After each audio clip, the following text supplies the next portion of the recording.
The flicker of the camera feed on my laptop screen felt like a heartbeat, each pulse revealing a truth I wasn't ready to face. I sat in the dim glow of my home office, the house silent except for the faint hum of the refrigerator downstairs. My fingers trembled as I clicked through the footage, each frame a step closer to shattering the life I thought I knew. My wife, Emily, was my anchor, my safe harbor for 12 years. But doubt, like a slow poison, had seeped into my veins over the past few months. And now, these hidden cameras were about to confirm or dispel my worst fears. It started with small things. A lingering glance at her phone.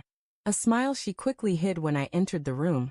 The faint scent of unfamiliar cologne on her scarf. I told myself it was nothing.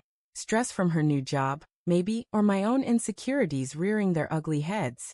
But the unease grew, gnawing at me until I couldn't sleep. I needed answers, so I did something I never thought I'd do. I installed hidden cameras in our home. Tiny devices tucked into the living room bookshelf, the kitchen clock, our bedroom. I felt like a traitor, but the need to know outweighed the guilt. The first few days of footage showed nothing unusual. Emily cooking dinner, humming softly. Emily folding laundry, her brow furrowed as she listened to a podcast. Emily, my Emily, living her life as if everything was fine. But tonight, as I fast-forwarded through the day's recordings, something caught my eye. The living room camera, timestamped 2:17 p.m., showed Emily sitting on the couch, her phone pressed to her ear. Her voice was low, almost a whisper, but the camera's microphone caught every word. "I can't keep doing this," she said, her tone sharp with frustration. "It's too much, Ryan. I love him, but it's tearing me apart." My heart stopped. Ryan. The name hit like a punch to the chest.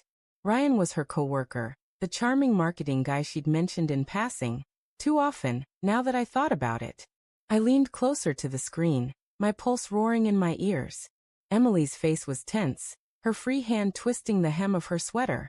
"I know," she continued, "but we need to be careful. He's starting to suspect something." Me. She was talking about me. The room spun, and I gripped the edge of the desk to steady myself. I forced myself to keep watching, even as every fiber of my being screamed to shut the laptop and pretend I'd seen nothing. But I couldn't stop. The footage rolled on, and with it, the unraveling of my world. The next clip was from the kitchen, later that afternoon. Emily was pacing, her phone still in hand, texting furiously. The camera caught the screen briefly, and I paused the video, zooming in. The name at the top of the chat was clear, Ryan. The messages were short, cryptic. "Tonight," one read. Her reply, "Yes. 8 p.m. usual place." My stomach churned. I glanced at the clock, 11:47 p.m. She wasn't home. She'd told me she was working late, a project deadline. I'd believed her like always. I rewound the footage, desperate for context, for anything that might soften the blow. But the cameras showed more. A week ago, in our bedroom, Emily stood before the mirror, trying on a dress I didn't recognize. A deep red number that hugged her curves. She smiled at her reflection. A secret smile that wasn't for me. "He'll love this," she murmured, and my chest tightened. I remembered that night. She'd said she was meeting friends for drinks. I'd kissed her goodbye, told her to have fun. Now the memory felt like a lie. The deeper I dug, the worse it got. Footage from the front door camera showed her leaving the house at odd hours, always dressed carefully, her makeup flawless. One clip caught her slipping a small gift box into her purse, the kind of thing you'd give a lover. Another showed her coming home late, her hair slightly mussed, her cheeks flushed. Each revelation was a knife, twisting deeper. I felt like a fool, a stranger in my own marriage. By the time I reached the most recent footage, I was numb. The bedroom camera, 7:32 p.m. tonight. Emily was getting ready to leave, her movements hurried. She slipped on earrings, ones I'd given her for our 10th anniversary, and checked her phone. A text popped up, and she smiled, a soft, private smile that broke something inside me. She grabbed her coat and left. The house fell silent again, the cameras recording nothing but empty rooms.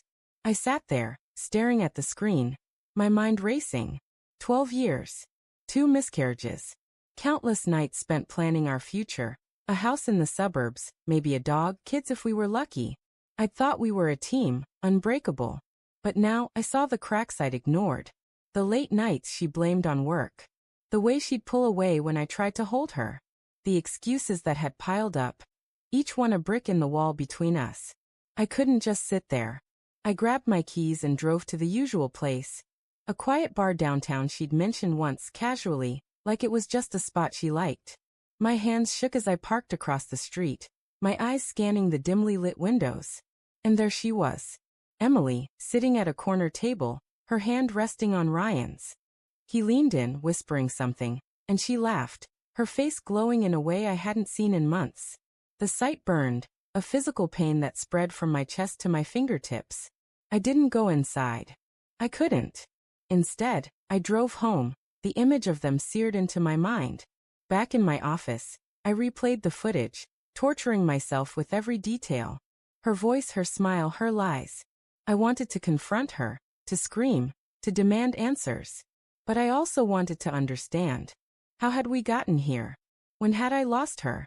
When Emily came home at 1:14 a.m., I was waiting in the living room, the laptop open on the coffee table. She froze when she saw me, her coat half off, her eyes wide. "You're up late," she said, her voice too bright, too forced. "Sit down," I said, my tone flat.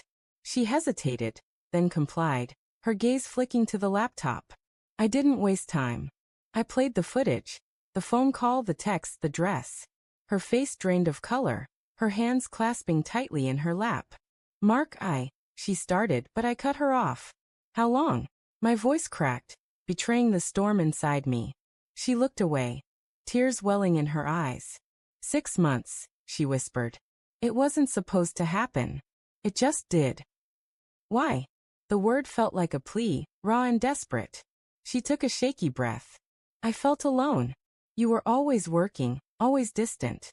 Ryan, he listened. He made me feel seen. Her words hit like a slap. I'd been working overtime to save for our future, to give her the life she deserved.